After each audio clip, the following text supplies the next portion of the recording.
Afternoon, everybody. Welcome from London. A big welcome to everybody who is joining us today from all around the world for this webinar on diversity and inclusion in the age of hybrid working. My name's Siobhan Bonita. I'm a former civil servant here in the UK, and I'm delighted to be hosting this webinar on behalf of the publishing house Global Government Forum that works with civil services all around the world. And I'd also like to say a very big thank you to our knowledge partner today, Google Cloud, whose support helps us to deliver these webinars to public servants in so many countries around the globe. So today, the really important topic that we are going to be discussing is diversity and inclusion, and looking at how that is going to progress in the future world where we're probably going to be moving to a more hybrid way of working. So as we know, there's been lots of work done on this, lots of organisations and civil services have already made good progress, already putting a lot of emphasis on increasing their diversity and inclusion in the workplace. And the research shows that the more diverse a senior team is, the more diverse teams are, the better they perform. So we know that it's a good thing to do. And over recent years, civil services have made a lot of progress in this area. But traditional ways of working, so kind of rigid 9 to 5 or needing to be in the office, have in the past been barriers to some people in terms of kind of recruitment, retention and promotion, in particular for maybe people who have disabilities or people that might have had caring responsibilities. And actually the pandemic that's forced those different ways of working, forced more people to work from home, has actually opened up some opportunities for people in that it's removed some of those barriers. But there are also risks involved as we look forward to a world where maybe that hybrid working becomes the new normal. Risks in terms of maybe organisations are doing recruitment in a faster way, maybe they're not following the process in the way that they used to, and maybe there's a risk that we're going to have a kind of two-tier system going forward where some people are in the office, some people are not, and what might that mean for the diversity and inclusion agenda? So that's the context of today's webinar. We've got a fantastic panel who I'll be introducing in a moment who can talk about some of those key issues. But we are also going to allow as much time as we can after the panel have spoken to take questions from you, our audience. So you should be able to see there's a Q&A function on your computers or however you are phoning into this webinar today. Please use that function to message in your questions at any point during the presentations, and we will get to those questions and answer as many of them as we can in the webinar. So without further ado, I'm going to now introduce our fantastic panel. We have such a stellar lineup here today. First, we will hear from Geraldine Dufort, who is the Principal Advisor for the Diversity and Inclusion Office in the Directorate General for Human Resources and Security at the European Commission. Geraldine joined the European Commission in 1999, and she has extensive experience in recruitment, career management, and learning and development. She's represented the EU in Africa and America, and after spending 4 years on secondment to the Spanish Ministry of Foreign Affairs in Madrid, she took up her current position as the Head of Diversity and Inclusion in the Commission's HR department. It's wonderful to welcome Geraldine to the webinar today. Then we will hear from Emma Green. Emma is Head of Diversity and Inclusion at the Department for Business, Energy and Industrial Strategy here in the United Kingdom, and she leads the team delivering the D&I strategy across that department. Emma has been a diversity and inclusion specialist for nearly 10 years, working at organisations like the Tate and the National Union of Students. Some of her highlights include creating a national women's mentoring programme for aspiring political leaders in education, supporting the acclaimed Queer British Art exhibition, and helping her department introduce and meet specific goals for the representation of Black staff at senior levels. Then we will hear from our knowledge partner today, who's Lalitha Stables. Lalitha is Head of Partnerships and Diversity and the Equity and Inclusion Lead for Europe, Middle East and Africa Public Sector at Google Cloud. Lalitha has more than 20 years of experience working with public sector customers and partners around the world on data-driven digital transformation programs with the power of the cloud to improve their organization's impact and performance.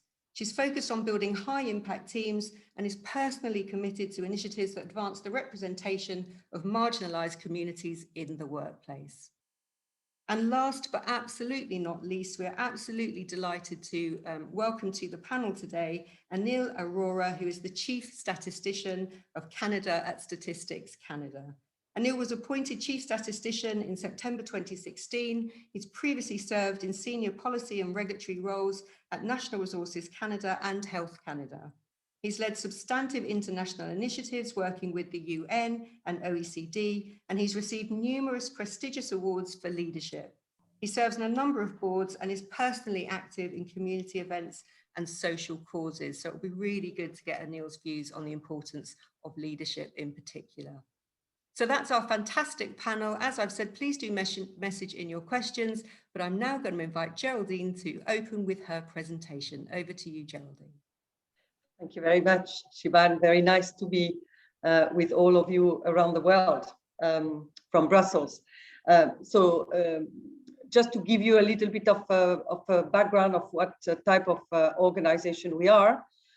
So we are 32,000 people in an EU civil service of around 60,000 people overall, coming all expats except perhaps the Belgium and the people from Luxembourg, all expats from the 27 member states of the European Union. So in a way, we've developed over the years, ever since we were created at the end of the 50s, a respectful way of working together, understanding that we all come from different cultures. And believe me, sometimes there are big differences, even between members of the European Union, in the way we see things, in the traditions we have, and in the way we express ourselves.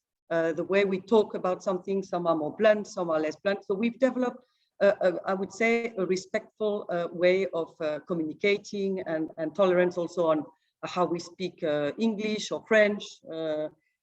But having said that, we are not complacent, and we do realize that, particularly, I would say, this current commission with President van der Leyen at the helm, there is a strong push to make sure that we are more representative of the population we serve, particularly in terms, I would say, of being more representative of including visible minorities and more different economic and social background. We are perceived, and I think rightly so, even though I have to say we do not have statistics. This is not our tradition to have statistics on race, or, I mean, we don't ask these things. This is not our, I mean, we have to find a middle way with different sensibilities. And you will have, for example, the French people will tell you, what, well, you know, I don't want these data to be, for example, collected on my behalf. So we don't have a lot of statistics, but we know that we are perceived as being too white, management too male, and also too old, I would say. Those how to go about that? What I would say is special about this commission, and then I'll talk, of course, about the COVID effect and the impact that it will have of ways of working and hybrid, the particular theme of the event. But I think it's important to highlight that for the first time in the history of the Commission, I think we have a president who has wanted to create a commissioner for equality, and who has wanted to make an explicit link between the policies we develop. So let's say what we preach to our member states and to all the third countries, as we call them, so the non-EU countries we have relationship with, for example, in development cooperation. As you know, we are a big player, of course, you know, with our neighborhood, and with also, of course, I mean, all the countries in the world. So make an explicit link about what we develop and what we defend as our values, and of course, DNI is absolutely part of our values. It's we are a treaty-based organization, and it's very clear in the treaty. We have the Charter of the Fundamental Rights, etc. So therefore, the values we, let's say, promote outside, we should, as an employer, be coherent and, let's say, walk the talk as well. This is the first time that this explicit link is made. Of course, we did a lot of things in the past, but I would say mostly concentrate on gender. Now we have the objective by the end of this mandate 2025 to reach full parity at management level. We nearly have it for the College of Commissioner, which is, well, our government, let's say that our ministers. We nearly have a fully gender balanced commission for the first time. Also in history, we have it so much. So let's say gender, a lot has been done over the past years. On disability, by no means we are perfect, but it is also a theme that has been addressed over the years regarding, I mean, our rules, the staff regulations, which are our administrative rules, allow us to find reasonable accommodations for people with disability. And in the word reasonable, we actually can put all sorts of things, buying equipment, whether to use at home or to use in the office. But not only that, adapting the IT equipment, and also adapting the ways of working, adapting the timetables. If colleagues need to work a bit less, accommodation can be found.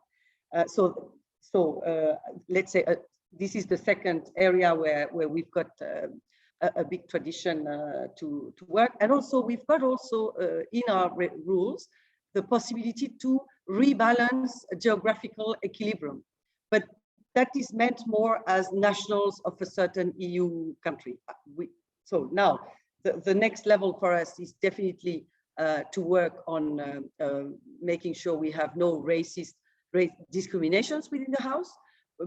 We don't really know. We've started the conversations asking people who identify themselves. I mean, what's very important is our démarche is really to ask people to define themselves. We don't want to put them in boxes. We think it's more respectful actually to ask themselves to define. I mean, sometimes, you know, they might, well, they might say, okay, well, this is the person I feel I am, in terms of sexual orientations as well. Sexual orientations, we've had a lot of contacts with staff associations, and we are really trying to make them feel as integrated as possible. For a longer period, perhaps 7-8 years ago, really it started to move. I would say on the anti-racism discrimination, we are a bit more new, but we think it's very, very important. I mean, there are always two pillars: the group that we are now, and of course the recruitments that we're going to make. So we want to work on all fronts, and particularly on recruitment. There's a strong push to make sure we also get out of the Brussels bubble, because we tend to recruit many people who have worked for many years. So it's the socio-economic background, it's the ethnic background, but it's also the way of thinking, not having studied exactly the same in the Collège d'Europe in Bruges, and then having spent a few years working here and there in Brussels, and then joining the Commission. We want to be able to attract people from a much broader pool, and we are determined to get results. So there are working groups going on. It's part of a big HR strategy that we are reviewing. I can't give you all the details because it's being talked to, it's being validated at the moment with the cabinet of Mrs. von der Leyen. But anyway, there will be a focus on making sure that diversity and inclusion is at the core of all aspects of the strategy. Now, quickly, COVID, with the effects. So we had started, I mean, we are forced to live near where we are posted. Our rules that do not allow us to work from, let's say, my family is in Spain. I couldn't do telework from Spain all the time. that is against our rule, whether right or wrong. Huh? But we'd have to really change the staff regulation, which would be a huge step. Having said that, we had developed since 10 years approximately telework. The thing was that it was quite rigid. It was presential, except if authorized to do telework in a rather strict way. Of course, COVID has changed all this. We had to rush into full telework. We did it relatively seamlessly. The IT people were capable of scaling up the capacity of the system, so that all of us practically managed to telework constantly. Now, what will happen afterwards? Because in the meantime, people have started to telework massively, and we've done a survey, and 2/3 of our staff want to be able to work far more than a day per week. What will be the equilibrium? At the same time, we are piloting a hot desking initiative, DGHR. We are going to be a bit the guinea pigs, I think, the first ones in the Commission. We've had a few experience of open space, but not necessarily very appreciated by the colleagues, I have to say. People tended to like to still have their little individual offices. Now we go a step further with the hot desking, and we are piloting in DGHR. So we are extra careful. Our Director General is very, very careful at communicating well and at making people understand that we will be experiencing because we will have to switch from the presentialism mentality that sometimes prevails to actually making sure that they're not this two-tier system. So I cannot tell you how it will work out, but we know we'll have to experiment, and we know we'll have to watch what happens to make sure that nobody is left behind. So I'm going to stop here. Perhaps I have talked too much already. Thanks, Geraldine. That's a really brilliant first presentation, because it gives a really good overview, I think, of some of those key issues. Very fascinating in that I think the Commission is in that unique position where you bring together 27 different cultures, different backgrounds. They all have different challenges, I think. I like the idea of that respectful of difference while you're still trying to move forward on the equality agenda. Interesting what you said there, which maybe we'll pick up in the discussion later, about the challenge of collecting data when you're working with different cultures like that. I think that's really interesting. And also the sense of people, being given the opportunity to define themselves in different areas. I think that's something really important as well. But then again, as you say, linking to the future, lots of work done, good work on gender, on disability, maybe more now to do on some of the other areas, to do with socioeconomic backgrounds, to do with race, for example, but not sure exactly what that will look like. And I think that's probably reflecting how a lot of organisations feel at the moment. So thank you very much. That's a really brilliant introduction, Geraldine. I'm now going to ask Emma to follow with her presentation. Over to you, Emma. Thanks so much, Siobhan. Hi, everyone. I'm Emma. So I'm joining you from North London today, but usually I'd be in Westminster outside of these kinds of times. So great to be here, but also great to be with you. Although it's very strange not to see people's faces, I have to say, slightly unnerving.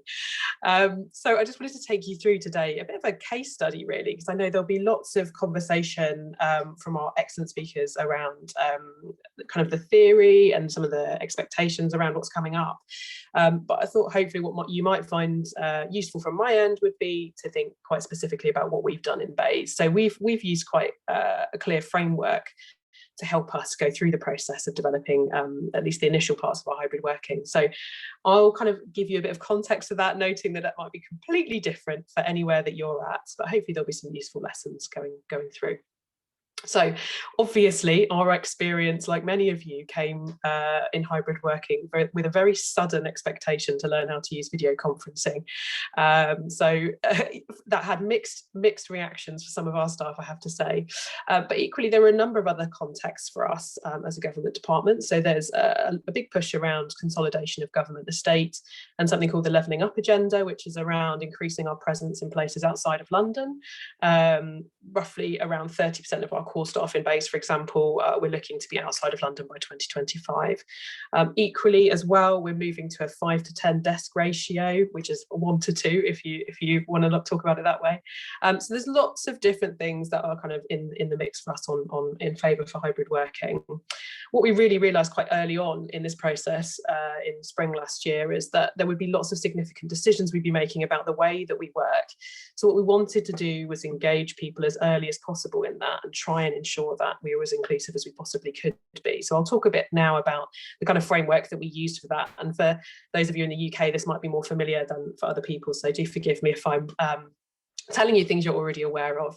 So in Bays, we decided to use, something that has been around for a little while, but we find really, really useful to help rationalise our thoughts and structure our thinking, which is the equality analysis, which is part of helping us to meet our duties under the Equality Act 2010. What that allows us to do is to look at any decision that we're making, any major decision that we're making, and really analyse the benefits, the potential pitfalls, and how we might mitigate against those through the 9 protected characteristics under the Equality Act. But we also kind of did Equality Analysis Plus, which was also including socioeconomic background and location as well, just to kind of add another layer in. So the really important thing about this for us was that we wanted to make sure that the equality analysis, which is a gathering of data, often a lot of consultation with diversity networks, was owned by the project leaders that were kind of working on the hybrid working space. It was also proportional to the scale of our potential impact, which was actually very significant. We were making sure that we were data and evidence based as far as humanly possible, although recognising that some of this has to be kind of thought about logically rather than there necessarily being any evidence for some of the decisions we made. And we made sure that we had really, really close connections with our diversity networks and consulted with them on a regular basis around the drafts that we were creating and anything that they could recognise, because we recognised that the people that were making some of these decisions probably weren't as diverse as people who'd be affected by them. So some of the really key things that came out of that for us, which I'm sure have come out for many of you, were making sure that we were only ever using software for books. So we've got do a lot of booking of desks, for example, in our new hybrid working model, only ever making sure we use software that's compatible with screen readers and accessible. And there's an expectation that everybody does book desks. We've heard a lot about people coming forward about wanting fixed desks. And for some people that's possible, but we can't do that for everybody, because I think some people just want to keep their pictures of their dog on their desk, which is not the same as an accessibility need. So we've had to distinguish quite clearly between accessibility and just preference. We've also had a huge amount about noise. So I think some people have actually had the opportunity to have quite a lot of peace and quiet at home, some people less so. So we've had a huge amount about how we're going to mitigate against that going forward, especially with a very crowded office. And the other thing that we really took very seriously and wanted to make an exception for in a lot of our rules was around any issues of domestic abuse or mental health exceptions, to allow people the space to come into the office more often than they might ordinarily do, for hopefully fairly obvious reasons. So I'll just go on to a bit about some of our key learnings from that process, and then hopefully offer you some reflections that might be useful. So we really found that you have to be active in this process. You can't passively not discriminate against people. And I think sometimes we're in this position as public servants, with this expectation that because we seek to do good in general, that we will automatically do good. But it involves much more than that. It involves really, process-driven thinking. We also need to think about starting very early with your diversity and inclusion considerations. So retrofitting to these things is very difficult and costly. So we found that the sooner we did it, the easier it was. And also there was quite a lot of conversation about not having to do everything for everyone all the time. Obviously, inclusion is really important and we should try to do this as much as possible. But sometimes we can't do everything for everyone. It's just not balanced with business needs. So we need to explain honestly why we're not going to do something, so that it helps people to understand that in more detail. However, there were a lot of opportunities from this, and hopefully some things that I would hopefully like to persuade you to do when you're thinking about your flexible working and hybrid working going forwards. So with proper consideration, this really helps you to build greater equality into systems. It helps you to avoid, if you like, building and discrimination into your processes. It also helps you to build stronger relationships with your diversity networks and trade unions, if that's something you're keen on. And what we really found is that teams gained a greater understanding of equalities issues through going through the practical process. we found that using an analysis framework in particular helped to realise the potential of the hybrid working systems and the approach, whilst avoiding pitfalls, which was really useful for us. So we could both capitalise on the benefit and avoid any issues. And equally, what it really helped us to do was link our kind of espoused values as an organisation with the reality of behaving in a way that was truly inclusive, because we could really clearly lay out what our thinking was and consult with our kind of key stakeholders. So one last thing, just a few questions that might be worth you considering if you're thinking about going down this route. And again, some of them may be relevant for you and may not be. A couple of things. So what expectations have you already potentially created by the way we've been working in response to COVID-19? So how might these differ from what you're able to offer in the long term? Who's making the decisions and how are you ensuring diversity is considered in that? How do you define the difference between accessibility and inclusion? And where's your organisational line on business need versus staff preference? And then finally, what does making inclusive decisions about, why does making inclusive decisions about hybrid working matter to your organisation? You need to be able to articulate it convincingly and in a way that's relevant to your mission so that you can really bring people on board with you. So can you do that? That's really it from me. Hopefully that wasn't too over time. Happy to answer questions. That was fantastic. Later. Emma, you brought it in exactly on time. So having that practical case study, I think is really, really helpful because you've given us some real tangible things that you did there. So just to recap, really like what you said about actually hybrid working was kind of forced on a lot of us because of the pandemic, but actually lots of organisations were thinking about this for other reasons already. So in the UK, for example, the sense of moving civil servants out of London, the levelling up agenda across the country, but also just I think for cost effectiveness, you know, lots of organisations are looking to downsize and move to a hot desking kind of future. So all of those things are in the mix. I like everything that you said about making sure you use software that's accessible all the time, about changing the culture on things like hot desking. Some people might need a fixed desk, other people maybe it's just a preference. I think need to have clarity on that. Very interesting some of the issues you raised about why some people might not be able to work from home. I think that's a new thing into the conversation for maybe mental health reasons or other issues that might be going on in the domestic space. And then those really good questions that you raised there about kind of what expectations have been raised now during COVID and how people have got used to working during COVID. And also, can you articulate the why that we're doing this? What's the benefits and who are taking those decisions? So really lots of interesting things coming up from that presentation. Thanks so much, Emma. I'm now going to move straight over to Lalitha. Over to you. Thanks, Siobhan. In a recent study we conducted in Europe, Middle East and Africa, we found that less than 10% of our employees wanted to return to the office full-time post-pandemic. And 60% of Googlers said that they would like to work from their assigned office between 1 and 4 days a week. I don't know about you, but I have never been more excited to meet my colleagues and clients face-to-face.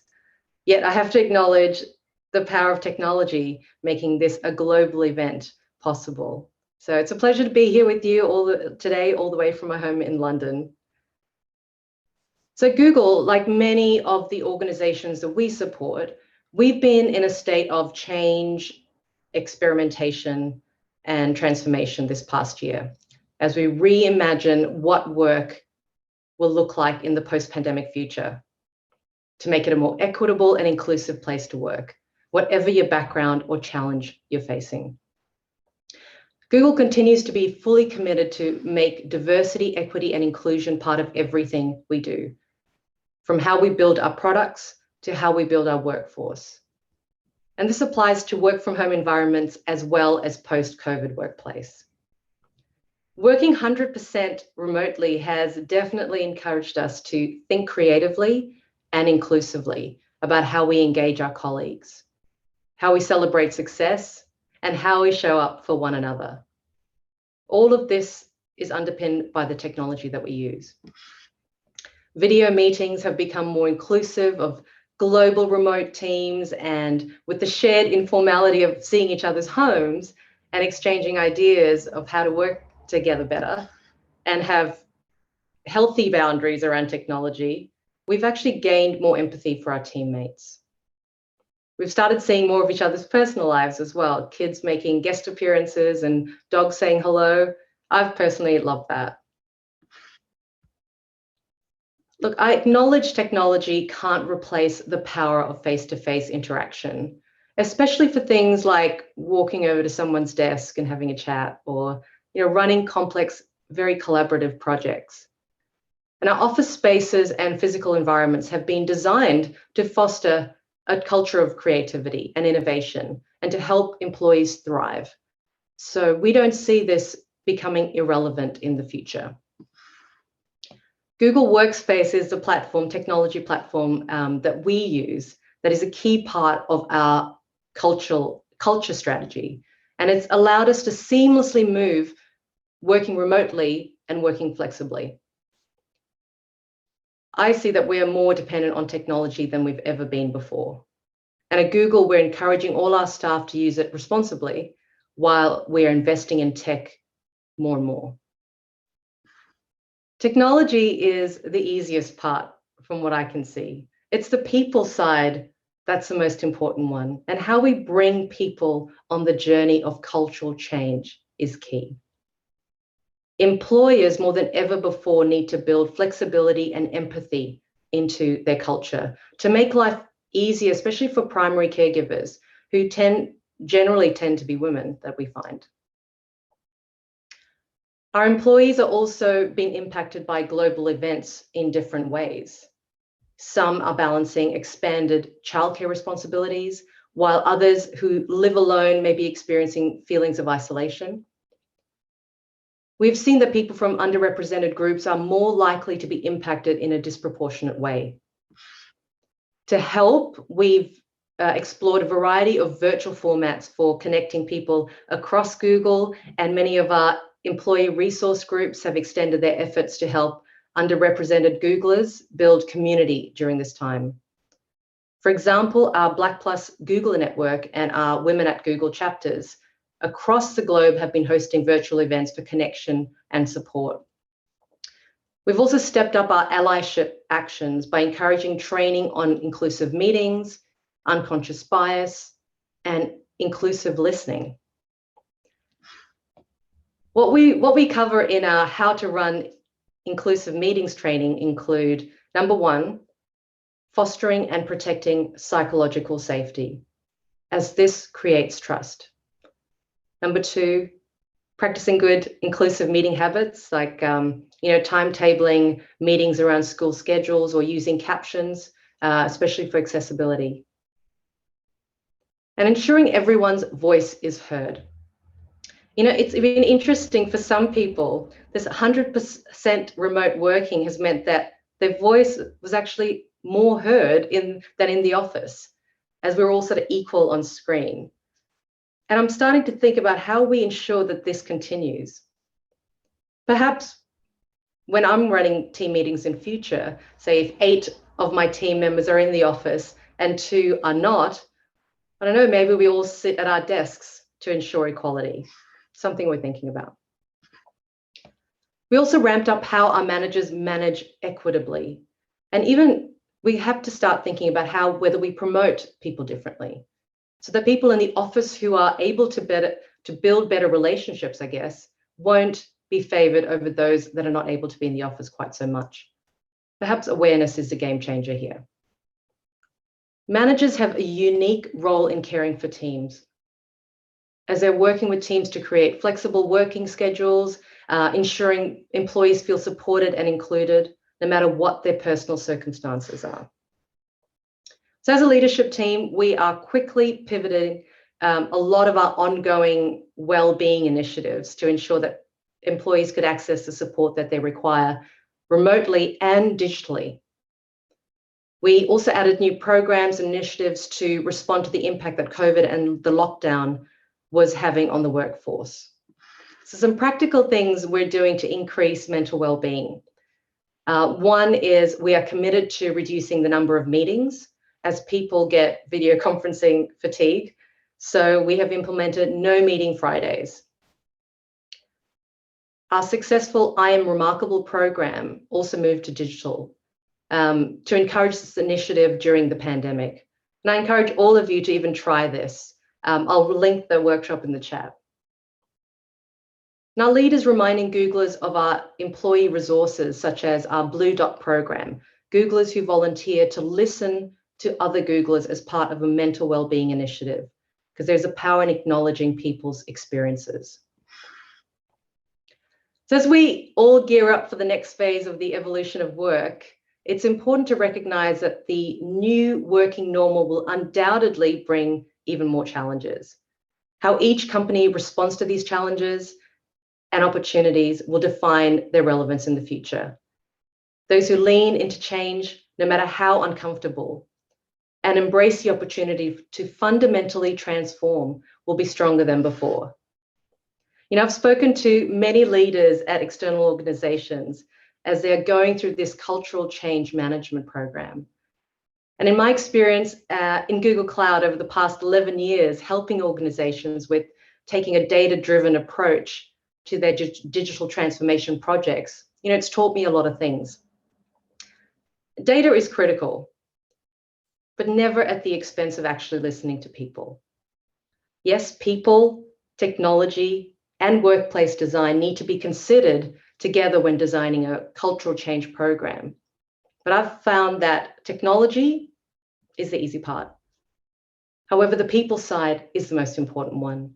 And how we bring people on the journey, as I mentioned, is most important in cultural change.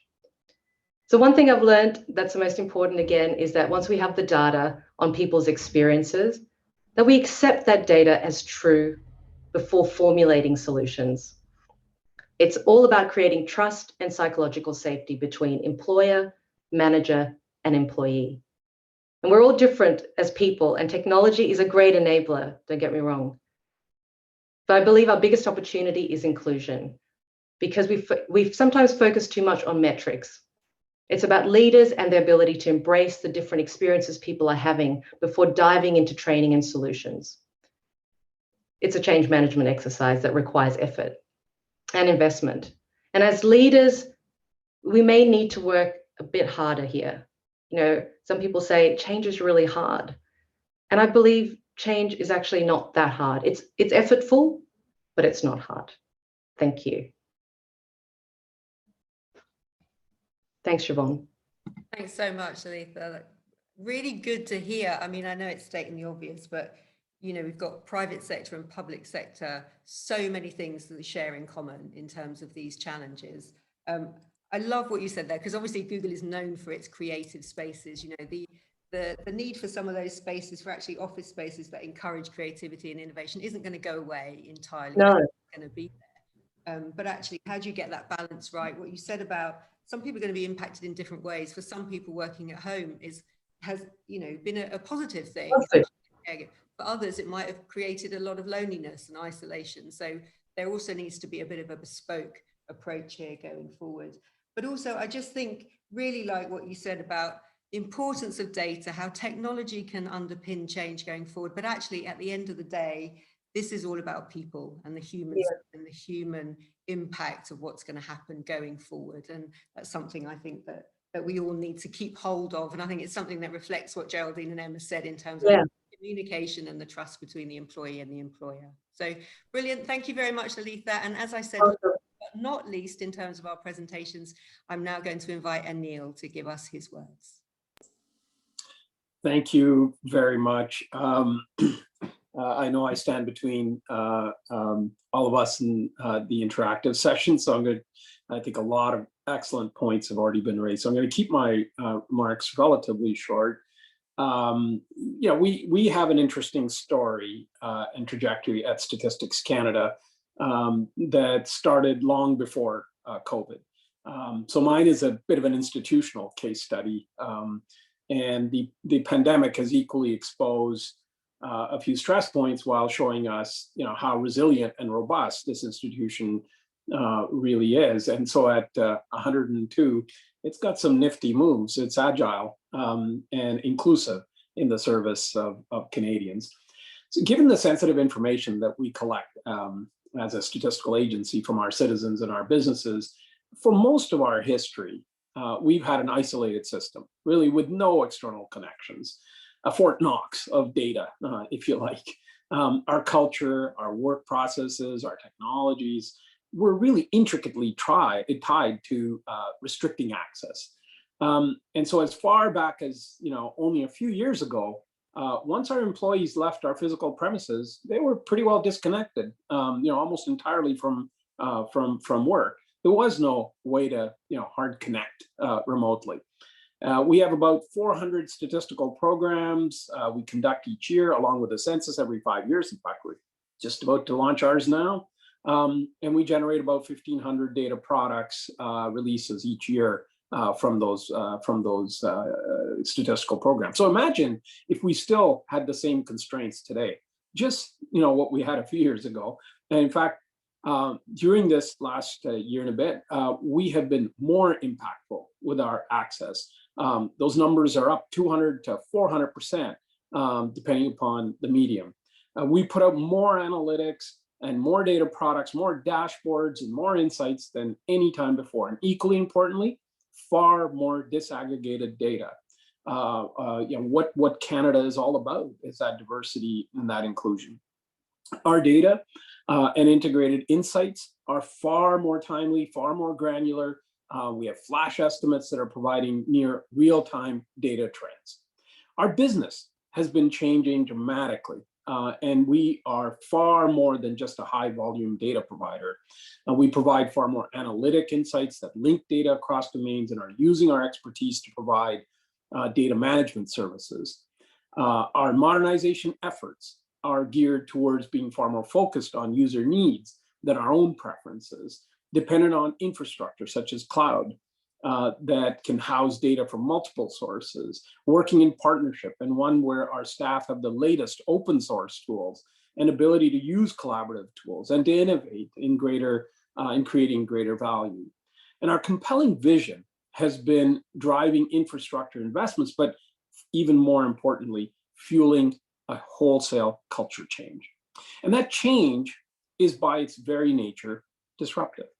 I think of all the things that we have done over the last few years to modernize ourselves and to create greater value, the one that has been the most impactful is the fact that we are now far more open to dealing with change, to confront discomfort, and one where we aren't afraid to challenge the status quo and take some calculated risks.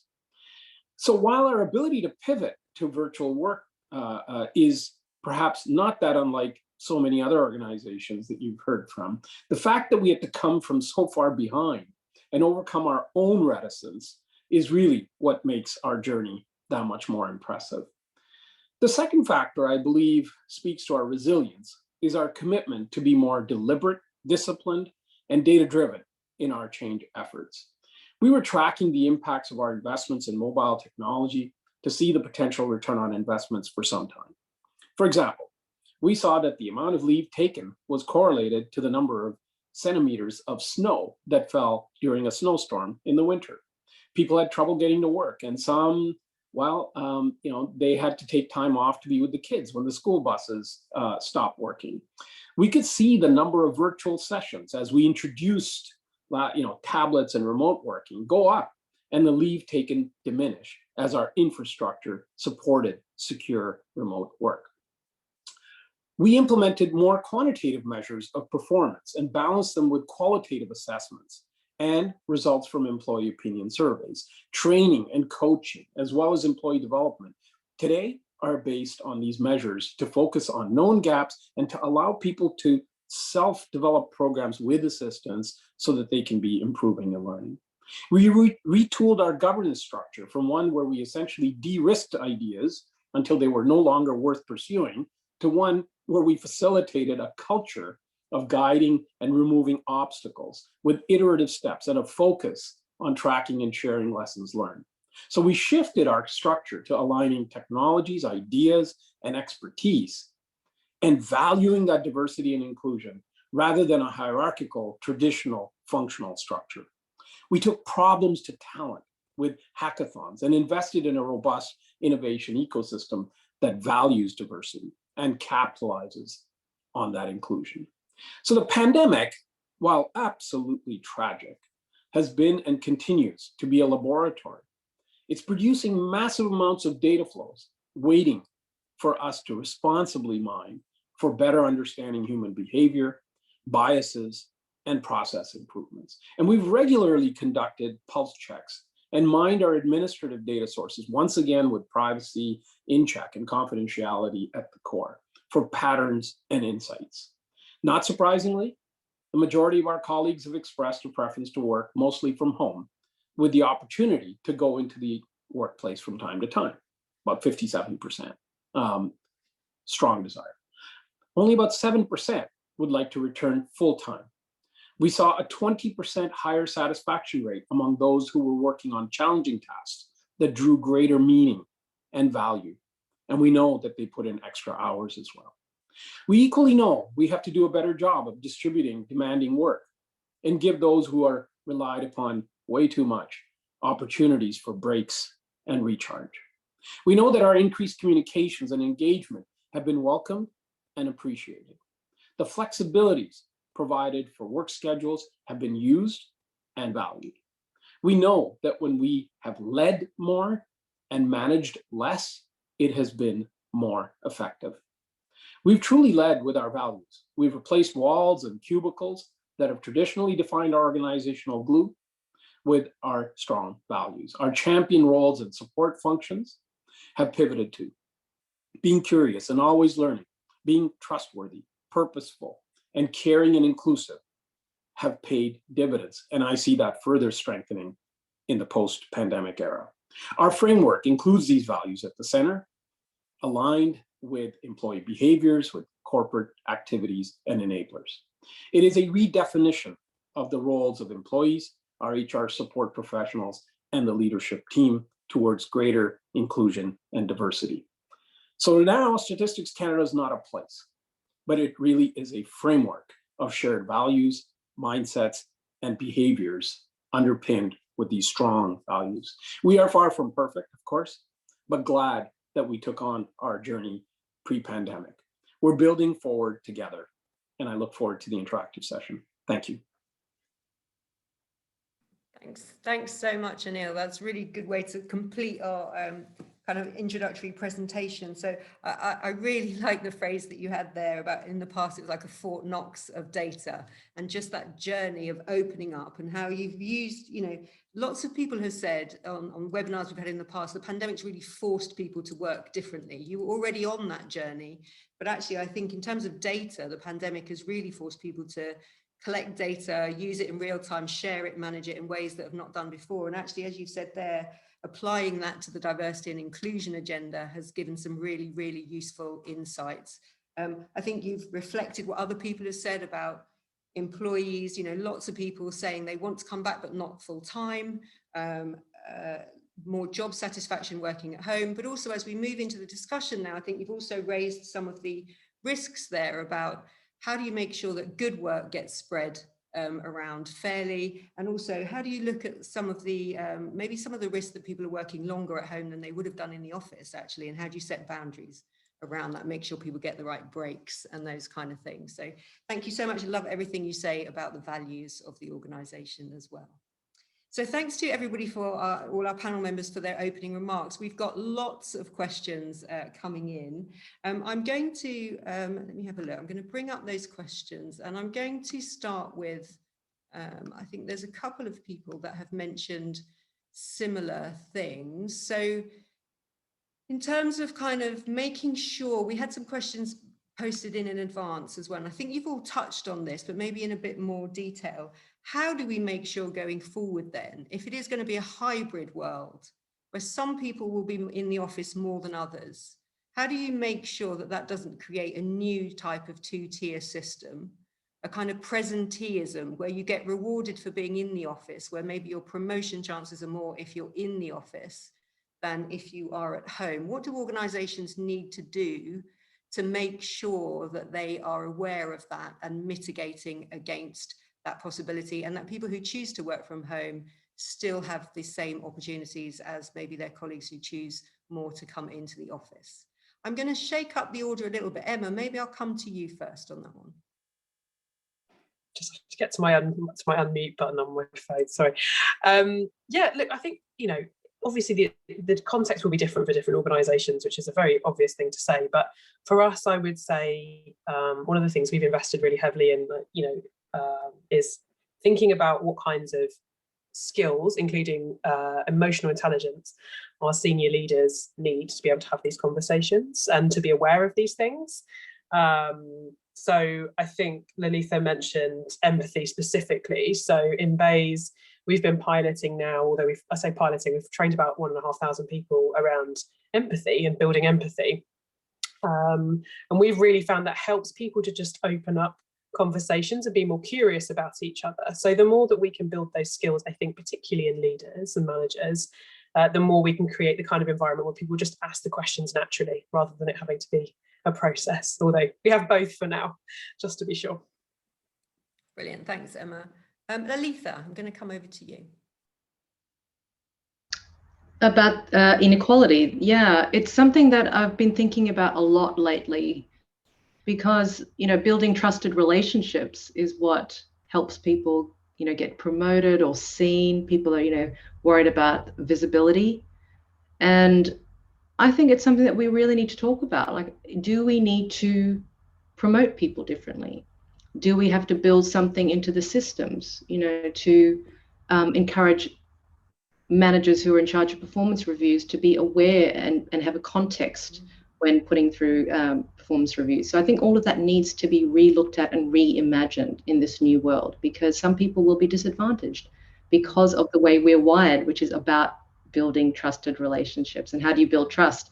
It's before the meeting and after the meeting, right? That's how we build trust, and we don't get that chit chat online. Can I just add an add-on to this question as well? Because you mentioned, I think, Lalitha, in your presentation, the issue of managing hybrid meetings. So in the past, some people have said they found actually it's an equalizer if everybody's on a Zoom call or a Teams call, for example, and whereas they may have struggled in the past to have a say, they found they were having more opportunity to speak. As we go back to a hybrid system, where some people are in the office for a meeting, other people are calling in from home, that could potentially create problems, I think. So is that something, I mean, I know you mentioned you're already aware of this. Yeah, I'm aware of this, and just listening to what other companies are doing, I'm also, getting ideas of how I would deal with that in a situation where some people are in the office and not in a team setting. So would I actually just say, look, let's all go to our desks? Because I think that would encourage equality, like it would. And also making sure that I don't make, big team announcements when people are not there as well, because people also need very good communication. So if I'm doing team announcements, not everyone's around, making sure the messaging is, and the comms is actually really tight around that, so people can feel like even if they're not in the office, they still don't miss out. Thanks. And Neil, I'm going to come over to you. I imagine as a kind of, this is something that you're already thinking.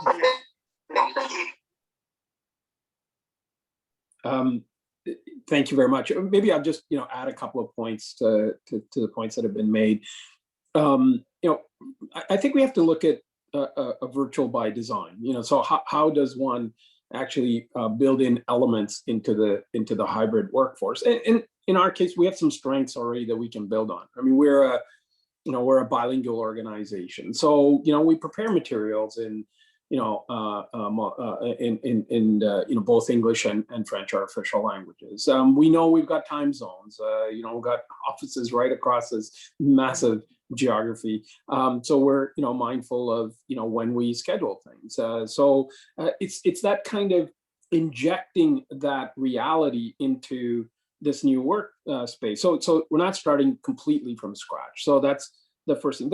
And as Lalitha and Emma have mentioned, we cannot manage on this out of sight, out of mind kind of mindset. It just is not there. And in fact, we had biases before as well. As I was mentioning earlier, we used to manage performances mainly by qualitative assessments. And now we've gone more and more towards quantitative assessments and, looking at what are the actual metrics and so on. So I think we need to, again, continue to build on that, not make it robotic and, take out the human element, but I think we need to balance these things a little bit. And I would say we also need to kind of control our urge to be paternalistic in a sense. So we can't say, oh, well, so-and-so's got, child rearing responsibilities or whatever it is, therefore we're not going to give them opportunities to work on high profile projects. I mean, that is, we have to just guard against those things. We have to engage, we have to figure things out, we have to find new ways so that people, can in fact, inject that human element into management. So we can't think like, the industrial way of doing things, which downtime is always bad. No, and the human element, downtime and recharging are absolutely critical if we're going to be innovative, we're going to be productive. So we have to build those into our thinking. And so last point I'll make here is that this pandemic has given us an opportunity to really look deep into the data and develop personalities and personas. And so those personas are actually quite helpful in guiding. So when you look at those personas and what works and what doesn't, and you look at our business and you say, well, how does it actually work for all those personas?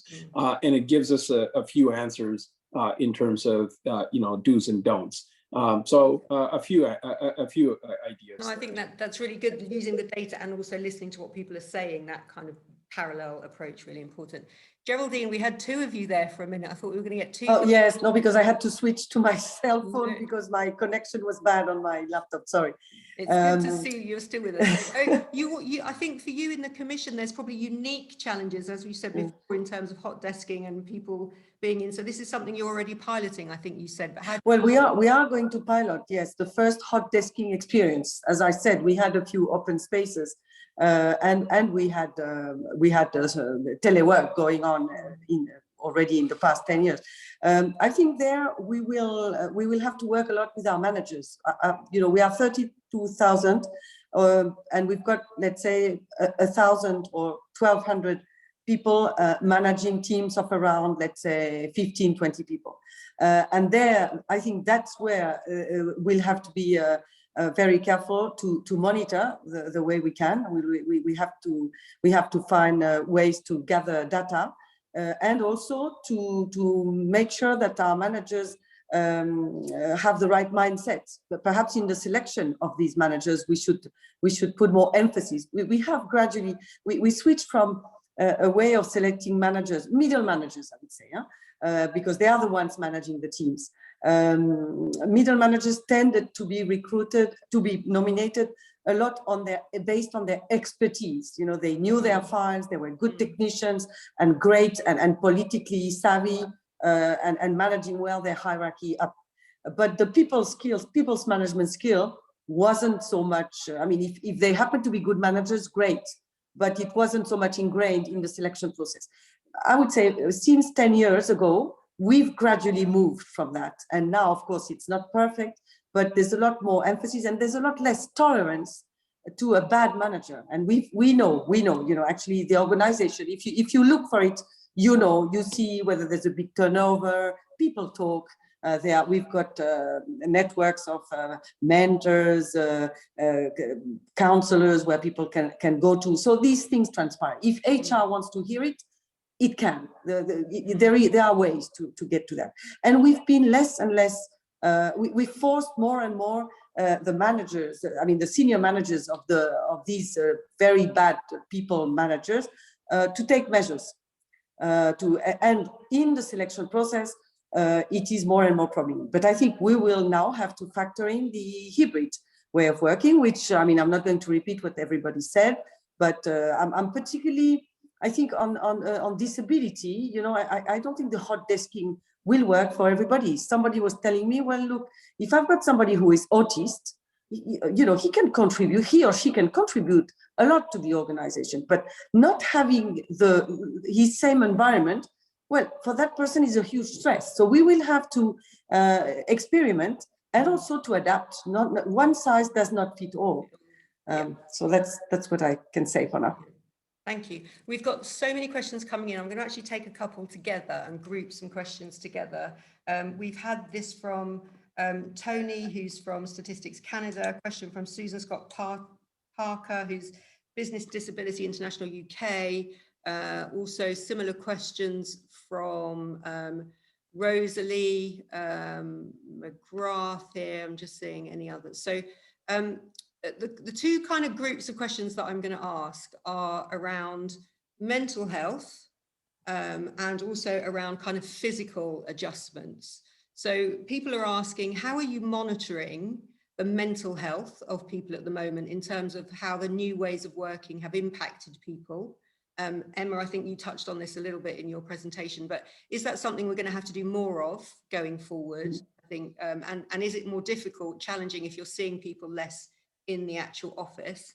And then the second one is, to what extent should it become normal to actually make physical adjustments for people at home? For example, if they don't have the right internet connection, they don't have the fast internet connection that they need, if they don't have the ergonomic kind of chairs that they need, quite often I think in the office we've made reasonable adjustments for people with disabilities, for example. You mentioned software, accessible software. So should it become normal that people get those adjustments in their home working environment if they need them? Because an office space can be an equalizer. Should we try and create that in the home as well? So you can answer one or either of those questions. So both mental health and how you are dealing with making sure that you are fully on top of measuring that, the mental good health of your staff, but also the physical adjustments. Again, I'm going to shake up the order a little bit. And Neil, I'll come to you first on this one.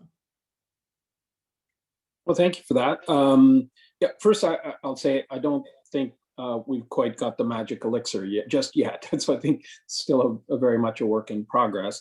What our colleagues have told us is, that there are situations where they're far more stressed. If they don't have access to their files, or if they don't, if they live alone and have been completely cut off, because of health measures, but also not being able to see their colleagues. So we're reflecting a reflection of society, and those angst that society is telling us in our surveys and our stats. That's what a lot of our own employees are telling us as well. If they're not equipped at home with the kind of internet speeds, or if they're they've got kids, they're in crowded workspace places and so on.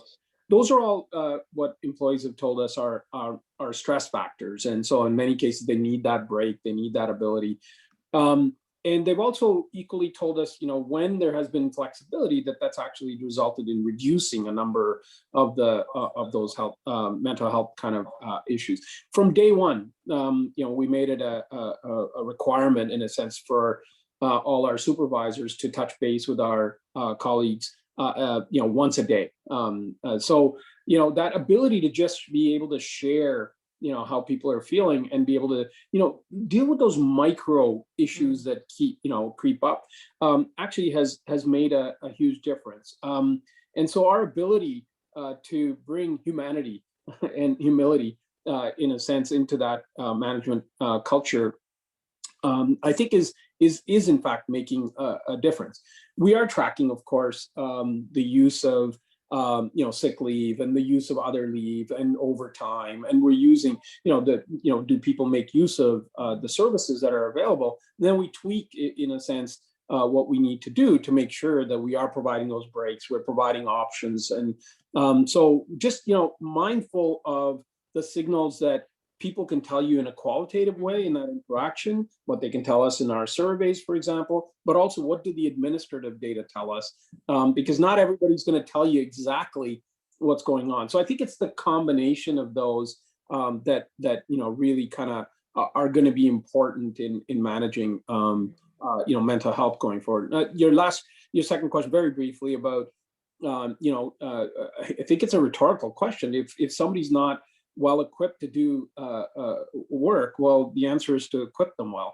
So the question then is about equitable access, right? And where are the boundaries and lines and so on. So I think again, it's a conversation. We know that within the office, when somebody had, for example, a disability or a need, no one disability or need was exactly like another. Somebody needed a chair of a certain type, somebody needed something at a certain height in terms of, being able to, so we have to take that kind of approach. It's got to be an equitable treatment that makes sense, because I think, when people are equipped, that's what this whole era, and even prior to that, people are in fact happier and in fact more productive.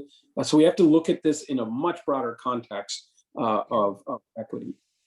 Thanks, Anil. Emma, I'm going to come over to you because you said something really interesting in your presentation, which was you can't do everything all of the time for everyone. So I guess some of these questions around adjustments at home might raise issues of kind of funding and things like that. Yeah, absolutely. And what I mean by that is you should always absolutely endeavour to make sure accessibility is number one, but you can't always meet everybody's preferences. And I think that's a line that you need to decide on within your own organisation, dependent on funding, but also dependent on how willing people are to kind of make the changes that might be necessary. So yeah, for us, accessibility is absolutely number one. Of course it is. We have a fantastic health, safety and wellbeing team who we rely on deeply to kind of help people to do this.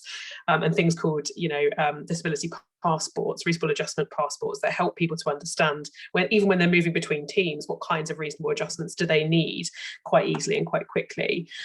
So for us, I think there's a big thing here around knowing what that line is for yourself as an organisation. We tend to kind of try to lean as far into preference as humanly possible, but equally, some people's preference might be a £700 fancy office chair, which we can't always say yes to, feasibly, especially spending public money. So there's something about the expectation that we're placing on other people. So if you're placing an expectation on other people to have to work from home, then it's reasonable for them to place an expectation on you as an employer to make that accessible for them. It doesn't always have to be fancy with air conditioning like an office might be, but it does need to be accessible and it does need to be reasonable, and at the very minimum needs to avoid any kind of physical damage, which you think would be obvious, but I think sometimes can be challenging. Can I just take the point on the mental health bit as well? Is that okay? So for us, monitoring mental health, of course, like we collect data in the UK on a lot of these things, and I think we're really aware of the disparity between disclosure rates and the reality of what's actually happening, especially people who don't define themselves as disabled or experiencing a mental health issue. But what we've really found brings us a lot of benefit, again, is investing a lot of time and energy in building really strong diversity networks, which might seem a bit counterintuitive sometimes if you feel as though all you're going to get from that is combativeness or disagreement. But actually, we found that investing time and energy in training our volunteers that lead these networks and building those relationships and that trust, and again, as Lalitha said, psychological safety to be able to challenge things, which is so key when it comes to diversity, being able to accept challenge and difference. We've just been able to get that information on the ground at a moment's notice. So if they're hearing things in the diversity networks, particularly the mental health and wellbeing networks, we hear them. And then on top of that, just quite practically, we have a huge number of mental health first aiders across the department. So these are regular staff who are trained to deal with mental health crisis, where we ask them on a regular basis to kind of talk us through the kinds of things they're hearing and tell us about any themes that they might be seeing. So we've been getting a lot of information from that as well. Thanks, Emma. I think there was a specific question for you about that, which you just answered as well in the Q&A. Okay, great. Lalitha, I'm going to come to you on either of these issues. Okay, the first one was... So the first one was the physical adjustments that people might that be a norm. And then how do you keep on top of monitoring people's mental well-being? Yeah, sure. We took an approach that, as soon as we moved into 100% remote working, that we needed to kit people up exactly the same, but we did know, what the special accommodations needed to be. So we did across the board $1,000 for each employee to go and kit their home office up. And because we do have, people who had special accommodations in the office, right? They had their own seat, and some people had back problems or problems with their knees or whatever, and they had special accommodations. And we felt that they needed to be able to buy those and go within a budget. Because the thing is, it takes a lot of money to employ people and train them up. It's best to take that opportunity to make sure that their home environment is also going to be conducive to productivity, because that in part gets part of inclusion, that reduces stress. It's already a stressful situation for a lot of people, and so whatever we can do to do that, we've done. Collecting data on mental health, I mean, as I think Anil said, some people don't disclose that because they don't know that they're going through difficulty. And so we've really encouraged regular proactive check-ins. I think you have to, because not everyone, some people are a lot quieter. So I have to be, as a manager, you have to understand that you have to do some extra work to check in and ask the question. And also I think, there's one initiative that I started last year called Let's Talk Sessions. It's just in the diary every 2 weeks. And we come around and we just talk about our experiences, because I think people feel, especially in a privileged environment like we are in Google, we've got technology and all of that, and we're grateful, but yet we're also going through a lot of stuff personally, and to be able to share that without any judgment, and just to see that other people are also experiencing this, and we are grateful, but it also just sucks, and that sharing and also empathy, and just saying and just actually just acknowledging has made a big difference. Yeah. Thanks so much, Lisa. Geraldine, I'm going to come to you on these, and then after this we'll do one very final quick round of questions.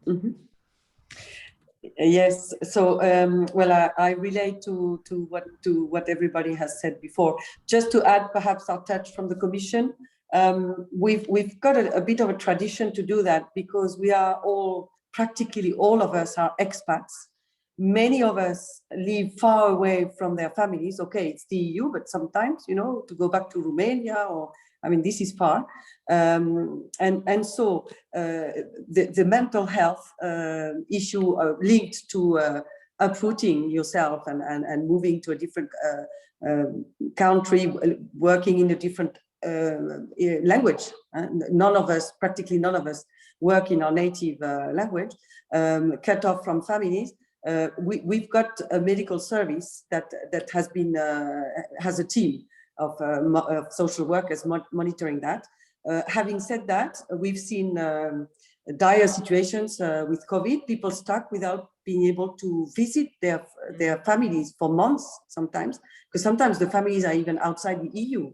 We've got all sorts of situations. And so again, involving the managers so that they check. I think you have your people, but some you will, after COVID, you will see in the office, others you will see less. Well, how do you connect regularly with all the people of the team? Perhaps not the manager himself. How does he or she ensures that this is done? To check on also the mental balance, because what we see, and I speak in personal capacity, but this is something that comes up from many managers. The most difficult cases to manage in a team is when you have a mental situation where the person, or a grave illness that the person doesn't want to share or doesn't want to admit they have. It has effect on the rest of the group. Of course, there's a suffering from the person. So how do you make sure that the group has empathy with this situation and actually helps and supports the person? You can do wonders, but it takes a lot of involvement to make sure that nobody gets traumatized in the process. Let's say you can also go wrong if you're not very careful. Thanks, Geraldine. I'm really conscious we've had so many questions and the discussion has gone so quickly, but I will, if everyone's okay, just to hang on for a couple more minutes. I'm going to take one last kind of round of questions. And also I want to mention to everybody watching, thank you so much for sending in all your questions. And a feedback survey has just been sent out, so you should all have that in your inboxes. If you could just take a couple of minutes to fill that in straight after the webinar, that would be fantastic, just so we can make sure that we keep giving you the kind of webinars that you want and make sure that we have fantastic panels like this again in future. So just to finish off, I'm going to ask, we've had a couple of questions in around what kind of form hybrid working might take in future. So somebody has asked, for example, about rotation. Might it be that teams rotate in the office, sort of 1 week in, 1 week out? Or could it be, for example, that you mandate as an organization a minimum number of days that you want an employee to come into the office? I just want your thoughts. Is that something you're thinking about in your organizations going forward? Or, how do you build in people's preferences then in that respect? And then very finally, just on a personal note, I've really loved the fact that you've mentioned, so although we talked a lot about data and technology, the human side has come out a lot in this conversation, and more than once the word empathy has been used. So I just wondered your personal reflections on how do you think you all as managers have changed during the pandemic in terms of maybe understanding people's needs differently going forward? And do you think this has impacted on you in a way that will improve kind of your approach to diversity and inclusion, although you're all very good kind of role models in that respect already? So I am going to come to Geraldine. I'll come to you first on that. Okay, so to start with the first part of your question, which is the form of hybrid, would there be a minimum day in the office? Well, I mean, I cannot tell you 100% for sure, but we are actually revising the rules that we've had regarding teleworking and working hours. And what is envisaged at the moment, it still has to be discussed with and consulted widely. It would be to have a minimum of 2 days in the office. Because actually, something I didn't mention, but I think was very successful during the COVID, and that was not done in the past. The COVID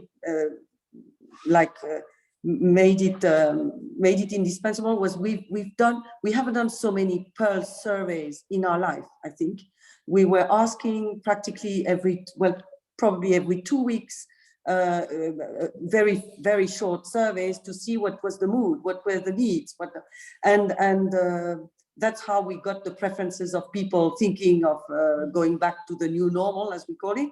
And actually, most of the people would prefer to come less to the office. But now we have the issue of the corporate identity. How, as a group, we have our identity with.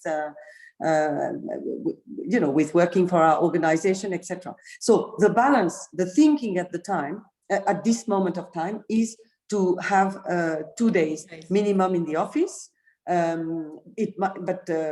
Remains to be seen. I mean, it won't be possible to have everybody together in the office. If we are on the hot desking, we are on a ratio of 60% capacity. So obviously not everybody will come the same days. But the manager, again, it will fall on the manager to see what's best for his teams related to the work objectives. I think it's a matter of trust. It's a matter of making much more clear, perhaps, what are the objectives and what level of trust and working arrangements we can find. We'll have a lot more flexibility than in the past, where in the past our teleworking was pretty rigid, actually. It had to be the same day always. I mean, we could, there was very little. Now it will be mostly all flexibility, but with a few, necessities of being together. Because if we are not together at some stage, I don't see how we can, work as a group. Thanks, Geraldine. And do you think this period has given you a bigger insight into different needs? Yes, well, I think apart from, working as an organization, people were very stressed. Some of them were awfully afraid. I mean, it's a health issue. People had horrible experience losing. I mean, a colleague of mine told me not so long ago that his brother died of COVID, and he could see him there. He was lucky enough to go to hospital and see the last breath of his brother. I mean, very, very tough situations people had to go through. A lot of, I have to say, speaking from my personal experience, it reminds me a bit the situation of when I was posted in Kinshasa. I was posted in Congo, where actually it was a fascinating experience, but it was difficult. It was plus a time where it was pretty unstable and all that. Yeah. And actually, we had to care for the group, and it was fantastic, I have to say, because if you manage to have this cohesion and this trust, it's a fantastic human experience. And I have to say, the colleagues who were with me in Kinshasa, they are very special colleagues, because we've lived through these times. And I have that feeling again a little bit with COVID, in a way. Thanks, Jodie. Sorry, we are gonna have to keep the final remarks just a little bit briefer, but Anil, over to you. Just very briefly, I think we have to, in our case, obviously we have many different types of jobs, not one sort of, way of working is going to suit everybody's needs. So I think that engagement is going to be really important. And I think so. There are a couple of things that I think are going to be important distinguishing factors of our work. One is, the choice that employees will make. It is a lot easier for somebody to say, I think I relate to the values of another organization, that maybe, can better use my, and can treat me in a certain way. So for us, it's going to be, how do those values distinguish us as an employer from others? Because now we're just literally that little red button away, from belonging to another organization. So I think people will realize they have a lot more choice, and it's a lot easier to make those transitions because you don't have to worry about all that, physical and other disruption and so on.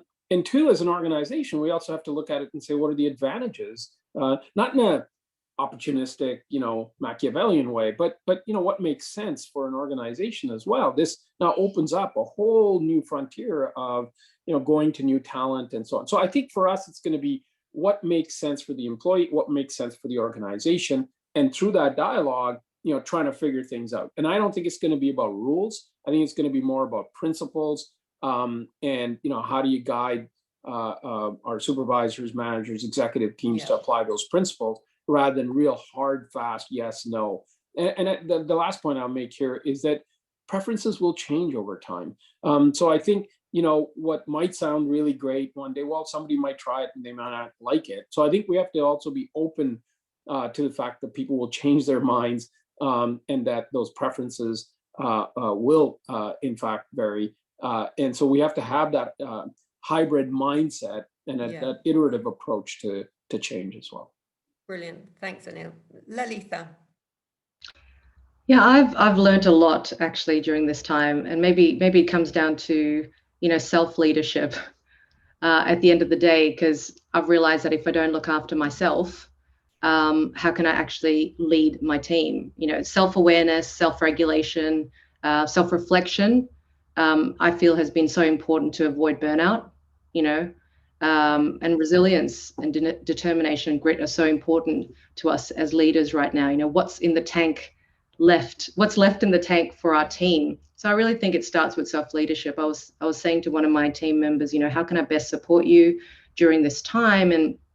And she's got neurodiversity challenges, and she says, actually, your font sizes in your emails, and the font type is actually really hard for me because I've got to print out every email or put it, copy and paste it into a document, print it out, and then read it. So I said, well, that's an easy fix. We just change the font size globally, I guess.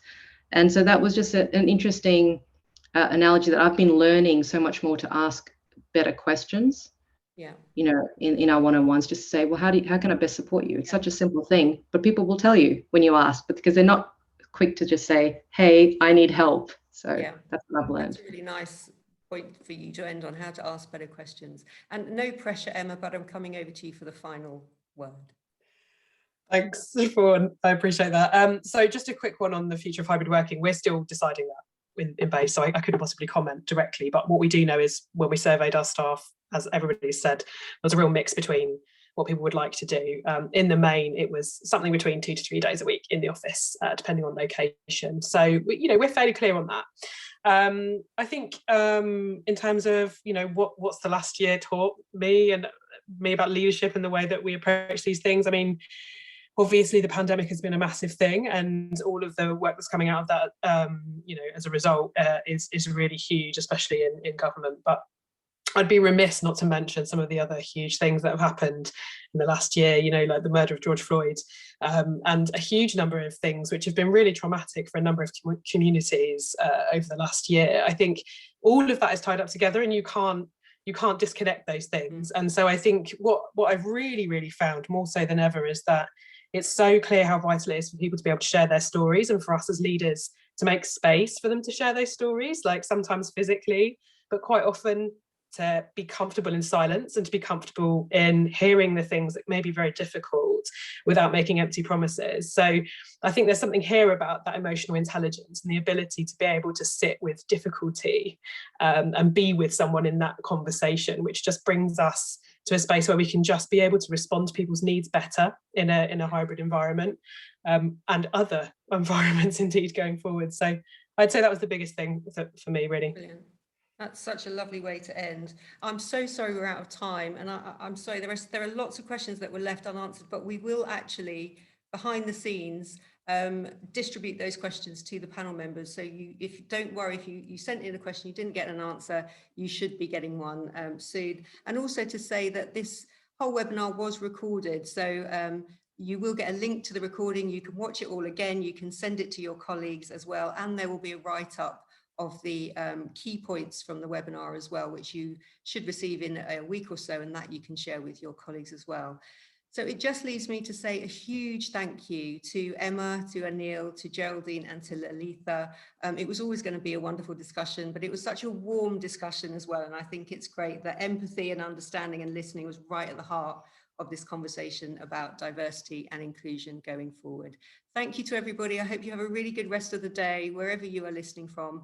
And thanks to our wonderful panel again. Goodbye, everyone. Goodbye.